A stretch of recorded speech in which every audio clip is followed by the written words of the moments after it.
qui a remarqué quel est le piège ici porté? Oui, Hélène? L'objectif est par rapport aux autres et pas par rapport à la personne en elle-même. Ouais. Revenons en fait toujours à la trame du client qui, lui, il est enfermé dans cette mood, OK? De voir que le problème, c'est le monde extérieur. Il nous a donné une première porte, la manque de confiance en soi. Donc, si l'objectif est vraiment du type, le, donc, problème exposé, le manque de confiance en soi face aux critiques. Donc, l'objectif doit être autour, OK, de cela, OK? Mhm. Et là, le client, il te dit, je veux que les autres me reconnaissent, qu'ils reconnaissent enfin mes efforts et qu'ils cessent de me juger. Mhm. Et là, il y a une séparation. Parce que ce qui me fait Ouais. souffrir, c'est que je manque de confiance face au jugement des autres. Mhm. Donc, j'ai un problème lié probablement à l'estime et à la confiance. Et là, par contre, je te dis que mon objectif, c'est que les autres arrêtent de me juger. Mhm. Tu sens pas qu'il y a un Oui. contraste entre les deux? Et donc, tu Non, es, tu es parti à l'opposé de le centre de la douleur, que est je manque de confiance face aux critiques des autres.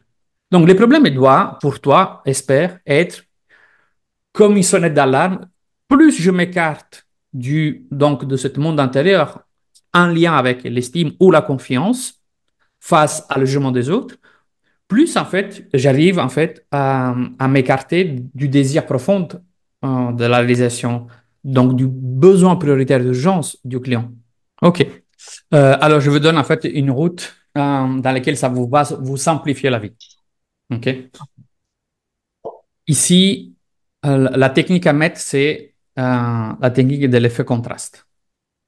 C'est-à-dire, je dois mettre en contraposition deux parties. Le focus d'avant, donc le manque de confiance en soi aux critiques, et je veux que les autres reconnaissent.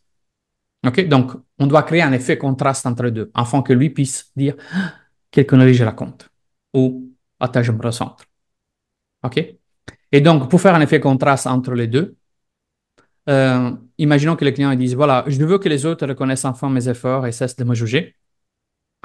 OK, donc si je comprends bien, si les autres continueront à agir selon votre ressenti, de pas de reconnaissance et qui ne cesseront pas de juger, du coup, cet manque de confiance en soi face à ces situations ne pourra jamais être résolu, c'est ça? Ou à un autre moyen. Je le mets devant à dire, OK, donc en fait, c'est un peu comme l'effet contraste, c'est sous le manque de pouvoir, sous la reprise de pouvoir. Donc, manque de pouvoir, reprise de pouvoir. Donc, je le fais d'abord ancrer à le manque de pouvoir, à dire, OK, donc, ce que tu me dis, c'est que si les autres euh, ne cessent pas de te juger ou de reconnaître tes efforts, ta souffrance qui est le manque de confiance en soi face à les situations de jugement va continuer en fait à être présent et jamais se ressuit. Ou il y a un autre moyen.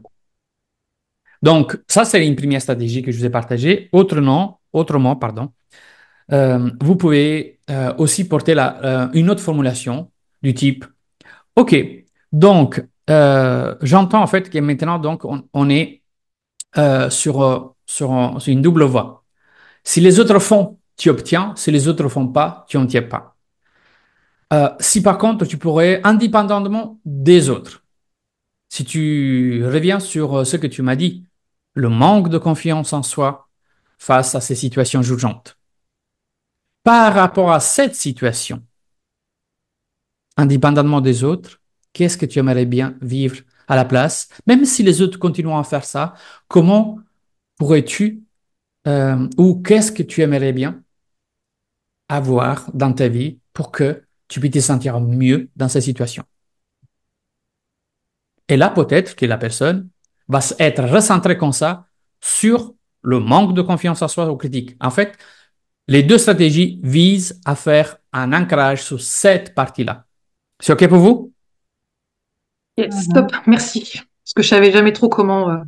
Il me semble qu'il y a une supervision, tu en avais un peu parlé, mais c'était pas aussi clair dans mon esprit, donc top. Merci. Est-ce que c'est OK pour les autres, ce passage-là? Est-ce que ça vous aide aussi à avoir des éléments de sortie plus structurés?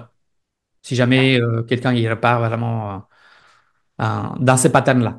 Sachez une chose aussi. Comme ça aide votre cerveau à commencer à penser structure plus qu'à penser contexte. Sachez que si vous voulez être plus optimisé dans la performance, dans l'accompagnement à l'être humain, vous devez commencer à structurer votre cerveau, pas sous les contextes, mais sous les structures, sous les patterns. C'est quoi? Quelle est la différence? Les contextes vous amèneront toujours dans la complexité. Pourquoi? Parce que chaque contexte change. C'est un peu comme dire, vous vous rappelez les principes de cause-effet. À cause que je suis trop vieux, cause, symptôme. Je ne peux pas apprendre l'anglais. Donc, ça peut être contexte 1, je ne peux pas apprendre l'anglais. Contexte 2, je ne peux pas avoir en fait une relation avec une fille. Euh, contexte 3, je ne peux pas m'amuser. Contexte 4, je ne peux pas m'inscrire à cette formation. Contexte 5. Donc, si vous restez bloqué au contexte, vous êtes en fait en train de perdre en performance pour la simple raison que ça vous manque l'élément de compréhension. Mais quel est le pattern répétitif? Je suis trop vieux.